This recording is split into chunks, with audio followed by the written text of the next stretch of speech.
Well, hi, Cheers, I'm back with 41 Years of Mills and Boone, and it's Mills and Boone Modern. I think it's actually the worst one I've read so far. It's by Dani Collins, and it's called Xenakis Convenient Bride. Okay, so let me just read the blurb. Here we go. The challenge: 2 weeks about his billionaire fortune. Greek magnate Stavros Xenakis must go undercover to win a bet and to escape his grandfather's demands that he should take a bride. By encountering deliciously tempting housekeeper Calli, proves that a convenient wife is exactly what he needs. Calli's baby being taken away has robbed her of the ability to trust anyone, but Stavros' offer to marry her gives her the chance to finally find her son. However, Calli doesn't expect their honeymoon to be so sinfully sensual, or for life as a temporary Miss Xanakis to be so exquisitely satisfying. Book 2 of the Secret Billionaire series. These books kind of run kind of concurrently. So it starts out where this guy is so rich. This guy is just so privileged, okay? This bit here. Stavros Xenakis threw his €20,000 chip into the pot, less satisfied that his usually was post-challenge, but not to do with his failed players or his lackluster hand. Oh yeah, just throwing 20,000, euro chip just into a pot, yeah, because he's that rich, and he's also just feeling sorry for himself with all his privilege because his father's passed away, is just threatening to cut him off. Okay, and you said Viking, your first world problems here. Your first world problems here, Stavros. Here we go. Right. My grandfather is threatening to disinherit me if I don't marry soon. Time to go to hell, but your mother, Alejandro said. Alejandro's one of his friends. Exactly, you'll know the situation. He played ball with his grandfather for the sake of his mother and sisters. He couldn't walk away from his own inheritance when it would cost him theirs. So he has to get married, he has to take a wife. Okay? Right. And then there's Sebastian. Now, Sebastian recently had a wake-up call. Essentially, within the group, Sebastian is like the Bill Gates. He's like the self-made of the group, if you will. The other ones are kind of like married, kind of brought up within money. He made it himself, so his point of view is kind of different. And then after a near-death experience, he sets the wager. Here we go. This is from Sebastian. You three couldn't go 2 weeks without your wealth, a family name to support you. Your good existence makes you blind to reality. Could you, Stavros challenged, throwing away 3 cards. Try 10 us, you will go back to where you were before. Broke before you made your fortune. Hungary isn't happy, that's why he's such a rich bastard now. As it happens, I've been thinking of donating half my fortune to charity, such a global search and rescue fund. Everyone has friends who will dig him out of an avalanche with bare hands, Sebastian smiled, but the rest of them didn't. Okay? Right. Are you serious? That's what, 5 billion? You can't take it with you. Monica's on board of it. But you three go 2 weeks without your credit cards and I'll do it. Here you go. Okay? Right. So these guys have got to go a fortnight with no money, and everyone who's been in a situation where they've got nothing just rolling their eyes. Okay? Like, yeah. Cutting to 4.5 months later. This is part 2, so obviously part 1 is the first one. They do the wages one at a time.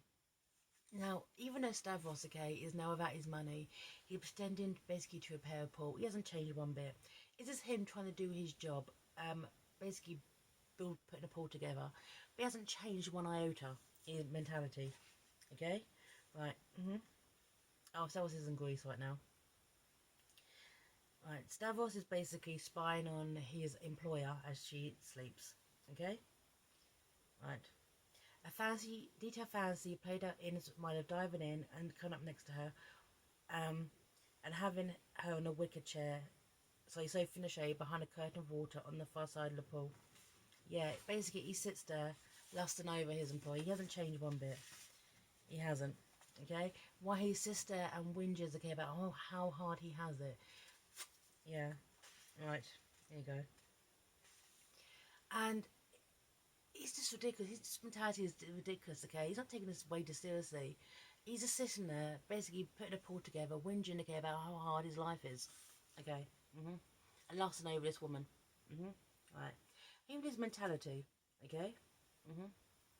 Right. She was a wife, she was a trophy kind, but she wasn't wearing a ring. Some just don't wear wedding rings.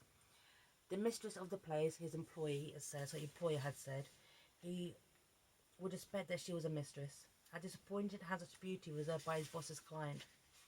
In another life, Stavros wouldn't have let that stop him from going after her. But that was another life, and crouching, he scooped up a handful of water and flicked it at her. Do you see exactly what I mean by this? Okay? Right.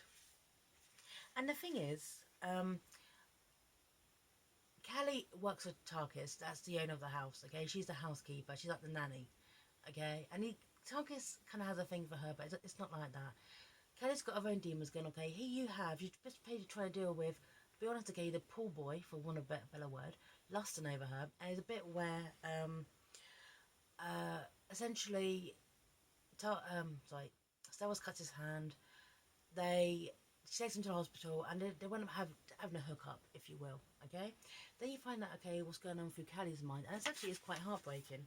Okay, what happened was that she had a fling with a rich American. She got knocked up, and the baby was stolen and sold by her parents to the rich man's family. This bit here, right? Right.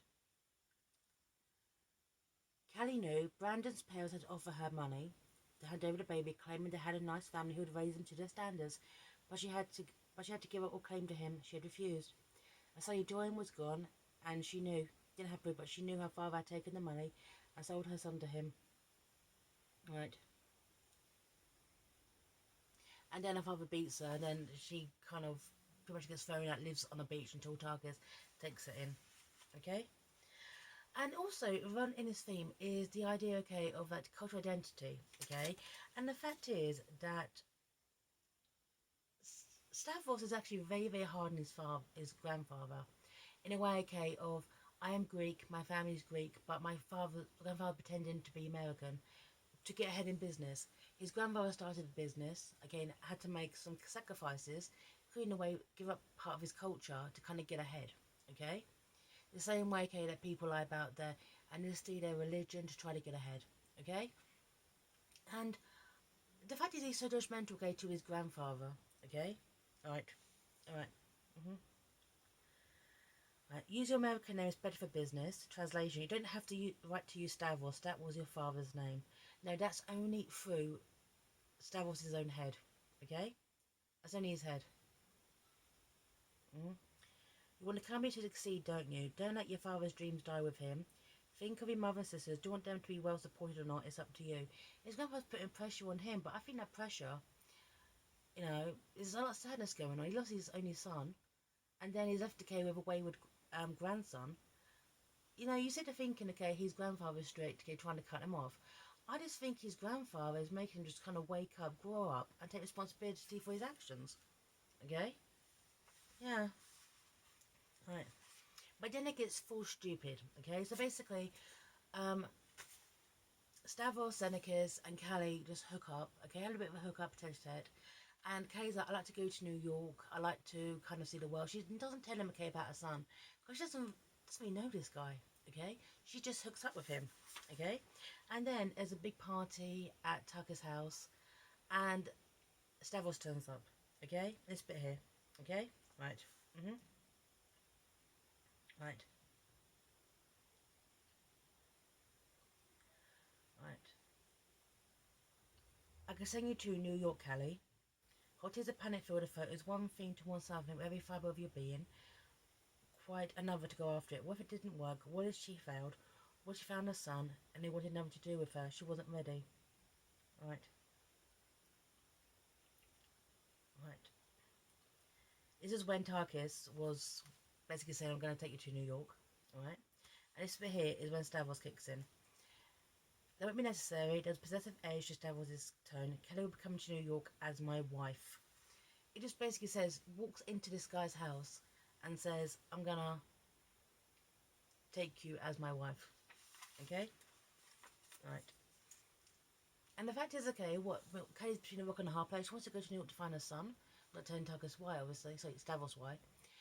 And I like the fact, okay, that Callie does point this bit out, okay? Right. It would be a green card marriage, she warned. Is that the sort of scandal you like to avoid? You won't be working, you're not to be separate. I'll support you. My lawyers can handle all of that easily. Must be nice. I don't understand why you'd ask me, a lowly nanny maid with no skills, no worth to society beyond what Tarkus and his daughter have bestowed upon me. Right. As I said, you agreed to something temporary and not clean me out as you leave. There'll be a prenup and a suitable settlement, that's all. Okay? Right. You realise that what you're agreeing to, 6 months should be enough to transition my father out. Right. You really offer me a marriage on paper so you can... Oh, Calli, Cutting, don't be so naive. We share a bed. That's why I'm choosing you. Right. Okay. Put this down. So, this man has just walked into this her employee's home, okay? Basically said, I'll give you your dream. Not know why. I know she wants to go to New York. Says, we get married, it's a green card. Well, we get married for 6 months so I can claim my inheritance. And within that 6 months, I expect you to sleep with me. Yeah. Everyone in this book is an arsehole. Also not Calli. Calli's cool. Stavros is a dick. Now, I think any sympathy I felt for this very, very privileged man situation kind of get out the window. He has daddy issues, okay, because his father passed away. They went sailing and his father drowned, okay? And that's his issue, which is tragic, by the way, but still. Yeah. Yes, I expect you to sleep with me for 6 months and then we get divorced. Yes. Right. Here you go. Right. And this behaviour case from Takas, I've actually got some sympathy for. The way he comes across is kind of domineering, but as a character, he was Kelly's employee, but I feel sympathy. Here we go. I knew she was too young for me. His voice sharp and too defensive. I've run out of time to provide a feeler with a brother or sister. I know what people were saying about Kelly's presence in my house. They both deserve better. Regardless of how she reacted to my proposal, this is, I have to respect her decision to accept yours. He never had my reservations. She knows she has a home with us. If it doesn't work out, they'll send her back to me in pieces. Right. Yeah, he's aggressive, but the thing is, after what Calli goes through, he's obviously in a way kind of protective of her. Okay, even though the relationship never worked out, and what's the age difference? Okay, right. End of the day, after what Calli went through, she needed a friend, and even though it was never really truly romantic, Tarkus was a true friend to her. Okay, here we go. And just here. This is more from trying to find out why. Okay, why Calli was kicked out. Is that why your parents threw you out? Drugs, stealing? No. I messed about with a tourist. My father said I shamed him. I'm not a virgin. He was disappointed, but not for possessive reasons. He says that experience had coloured her view of men and sex. Is that why you wanted to wait until marriage to sleep with me? Because they had premarital sex and got thrown out for it? I just didn't want to be used again, and at least this time it's mutual. Her mouth quirked with disgust, with the taste. I won't be left with nothing. Right. She's developing a kind of a mercenary shriek as a form of self-preservation, and can you blame her? Her son was stolen from her. Okay? Right. And the fact is, okay, like during their marriage, which basically them just trying to get on, and basically just, yeah, loads of sex, there's Mills and Boom, is they don't really know each other at all. They don't really sit down and talk about experience. You know, obviously, Stavros with his daddy issues, Calli regarding her son. It happens so late in the book, it's unbelievable. She's there basically to search for her child's father, okay, and try to get details, okay, about the whereabouts of her son, okay, right. And the fact is, okay, the undertone of their marriage coming in, the undertone of the reason why they're married is always kind of present. In a way, okay, Stavros tries to remind Calli of it. Here you go. Right. It's a bit, okay, it's a bit here. Right. My sister offers to show you around the city. She likes walking around with a camera, discussing new subjects and occasions. That's why you married me, isn't it? To see the city. I married you because I want to see New York. That's why I married you. Okay? Right. And the fact is that when it all comes out about Calli's son, she basically has a breakdown. She screams at him while she wants to find Brandon Underwood, the father of a child. Stavros's first reaction to it is actually with jealousy. Calli's just sat there and basically screamed her heart out, saying, okay, my baby was abducted. I have gone without my child for so many years. I am lost. I need help. Which is kind of justified. I mean, you know, hey, right. Mm-hmm. Right, it's here. It's here. He really shut down the evening because he felt, yes, that his precious time with her was threatened. He was jealous. Jealous he had a son with Brandon Underwood. Once again, he found himself wondering how his life would have been different if he stayed on the island. Would that boy be his? Right. Do you see what I mean? Even though Calli's bared her soul about what happened to her, he goes back to, I'm the victim in this. If he seems to hate, okay, the fact is that his family took him away, okay, from his Greek heritage, okay. He's done the I'm claiming my name back, if you will, okay, with no sympathy, okay, for what his grandfather's gone through, but still, see what I mean? He's got this victimhood mentality, this absolute victimhood state, right, right. Mm-hmm. Here we go.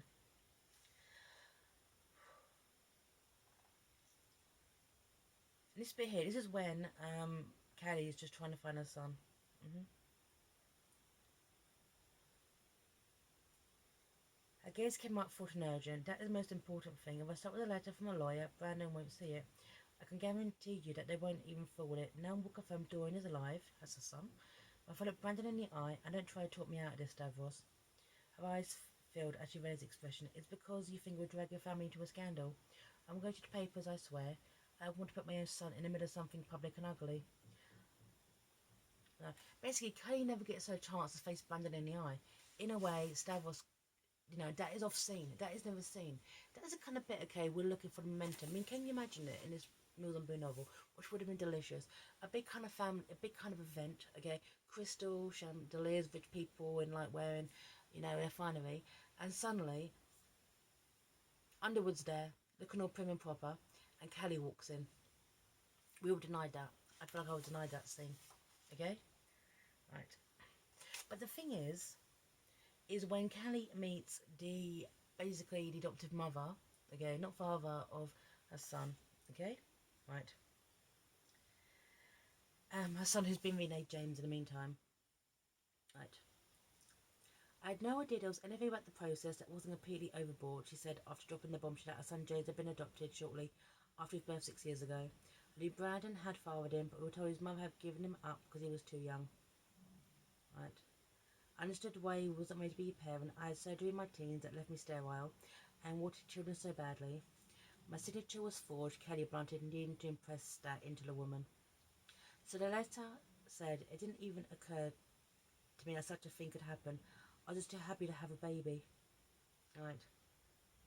Calli touched one of his expressions, seen again, a plea for understanding. The vulnerability that a baby created in his mother probably was the same expression. Don't take him from me. Okay? Right. Mm-hmm. Right. When your letter arrived from your lawyers, I was beyond stunned, devastated. My husband admitted, once I showed him the letter, said the Underwoods would make it all go away that they had before.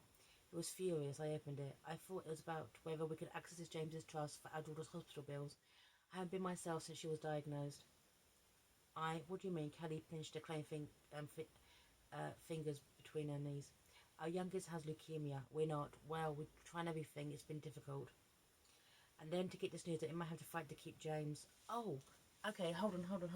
I this is a cock up, okay? Right. But she says, first of all, that she couldn't be a mother, okay, because she was infertile, okay?